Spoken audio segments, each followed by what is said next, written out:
Plan B तब बनाना पड़ता है जब प्लान ए में 60% से कम संभावना हो।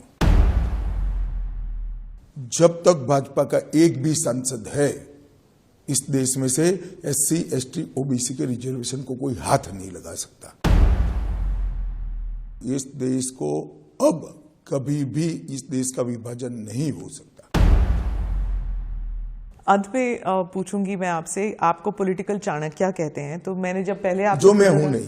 अच्छा, पर लोग कहते हैं, आप नहीं माने तो भी, जो अगर 272 नहीं आते ये तो आप सोचने को तैयार नहीं, लेकिन पॉलिटिकल चाणक्यस जो हैं वो प्लान बी जरूर बना के चलते हैं। आप प्लान बी नहीं बनाते? प्लान बी तब बनाना पड़ता है जब प्लान ए में 60% से कम संभावना हो। कितनी संभावना है आपको? मैं निश्चित रूप से मानता हूं कि 100% मोदी जी प्रचंड बहुमत के साथ जीत कर आएंगे। पूरा देश चाहता है, ये देश सुरक्षित हो, ये देश समृद्ध हो, इस देश का दुनिया में सम्मान बढ़े, ये देश आत्मनिर्भर हो, ये देश विकसित भारत बने और हर भारतीय चाहे गरीब से गरीब हो, चाहे कितना भी धनवान हो, ये सभी मानते हैं कि 10 साल में दुनिया में देश का सम्मान बढ़ा। आप इसको दुष्प्रचार कह दीजिए, मिस इन्फॉर्मेशन, डिसइन्फॉर्मेशन या फिर सिलेक्टिव इंफॉर्मेशन, ये बिल्कुल गांव तक फैल गया है व्हाट्सएप के जरिए कि रिजर्वेशंस हट जाएंगे, मुस्लिम रिजर्वेशंस आ जाएंगे, ये सब इट स्प्रेड्स वेरी फास्ट। अब देखिए, ऐसा है, आप सिर्फ व्हाट्सएप और चैनल देखती हैं, हम लोग लाखों किलोमीटर टूर कर करोड़ों लोगों का जनसंपर्क करते हुए आपको दिखाई नहीं पड़ता है।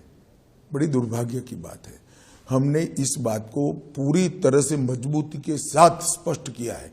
मैं आज आपकी चैनल के माध्यम से भी कर रहा हूं। जब तक भाजपा का एक भी सांसद है इस देश में से SC, ST, OBC के रिजर्वेशन को कोई हाथ नहीं लगा सकता। और नरेंद्र मोदी से बड़ा SC, ST, OBC रिजर्वेशन का कोई समर्थक नहीं। दक्षिण के कई राज्यों में जो 5 राज्य चुनाव पूर्ण हो गए, वहां पे तो कई पॉलिटिशियंस हैं जो कहते हैं कि मोदी जी नहीं चाहिए। साउथ जो है वो अलग राज्य है, अलग स्टेट है, अलग कंट्री महसूस करते हैं वो। देखिए, अगर कोई कहता है कि ये अलग कंट्री है तो बहुत ऑब्जेक्शनेबल है। KTR ने कहा है, DK शिव कुमार के भाई ने कहा है। घर पे बैठे हैं। मैं आपको बताता हूं, इस देश को अब कभी भी इस देश का विभाजन नहीं हो सकता। कांग्रेस पार्टी ने, एक बड़े नेता ने कह दिया कि उत्तर भारत दक्षिण भारत का विभाजन करो, और कांग्रेस पार्टी इसको डिनाई नहीं करती, अपने आप को इस स्टेटमेंट से अलग नहीं करती। देश की जनता को सोचना चाहिए कि कांग्रेस पार्टी का एजेंडा क्या है। मगर मैं आपको परिणाम बता देता हूं। केरल, तमिलनाडु, आंध्र, तेलंगाना और कर्नाटक, ये 5 राज्य मिलकर सबसे बड़ा दल इस चुनाव में अकेली भारतीय जनता पार्टी बनने जा रही है, NDA नहीं। आप जब आप परिवारवादी पार्टी के बारे में कह रहे थे, अब NC और PDP जो है, इनके नेता तो आएंगे ही, जीत कर आएंगे। आपने कहा था कि कश्मीर में ये लोग नहीं आएंगे। मुझे लगता है परिवर्तन होगा। देखिए, ये पूरे इंडिया अलायंस का कैरेक्टर एक प्रकार से कहीं ना कहीं मिला जुला है, इसीलिए इनका एक जमघट बना है।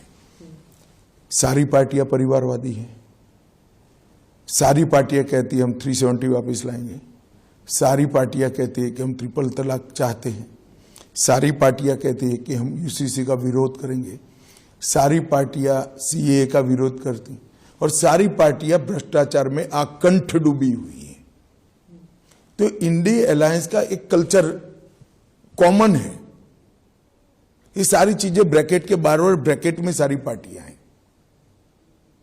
अब देश की जनता ने तय करना है कि 12 लाख करोड़ के घपले, घोटाले, भ्रष्टाचार करने वाली इंडिया अलायंस चाहिए, या जिस पर अभी तक 25 पैसे का भी आरोप नहीं है, 23 साल मुख्यमंत्री प्रधानमंत्री रहते हुए भी ऐसे नरेंद्र मोदी चाहिए। और देश की जनता ने तय करना है।